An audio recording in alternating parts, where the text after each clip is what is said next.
mga mare! Nag-away nga kami ni partner. Huwag kayong maingay. Sa atin lang yon. Binlock ko nga si partner sa messenger kay nainis nga ako sa kanya. Tumawag nga si partner sa cellphone ng mama ko kay nasiraan daw siya ng motor da gaba. At dahil marupok nga ang mare nyo, ayan, pupuntahan natin si partner. Agoy na! Ang landi!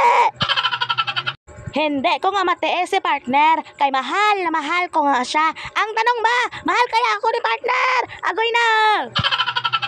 Pasalamat na lang talaga to si partner, kay meron nga siyang mapagmahal at marupok na kagaya ko. Agoy na! Binetbet ko nga yung tolls niya para maayos na yung kadena niya. O diba, buti pa yung kadena na ayos. Pero yung relasyon namin ay ambot. Ang cute nga ng motor ni partner, kasing cute niya. Agay na, ang lande! Tinulungan ko na pala dyan si partner para makauwi na din kami. Buti na lang talaga na ayos na ang motor ni partner. Pero yung relasyon nyo, agay na hanggang ngayon. Wala pa rin kaayos-ayos. Humugot pa nga. Naabutan na nga kami ng dilim. Baka mamaya magsilabasan dito ang aswang. Agay na, wala pa naman akong dalang bawang panakot sa aswang. Sabi nga ni partner, huminto daw muna kami kay hindi pa nga daw siya nagmimerienda. O diba, wag mo kasi akong away-awayin kay magugutom ka talaga.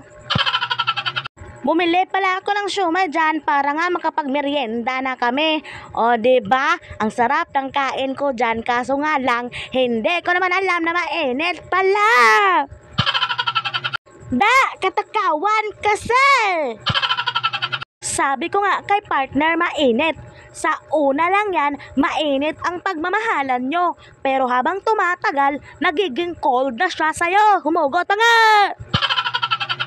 Pero wag kang mag-alala. Uminom ka lang ng buko, kay bubukulan natin siya. Charot lang!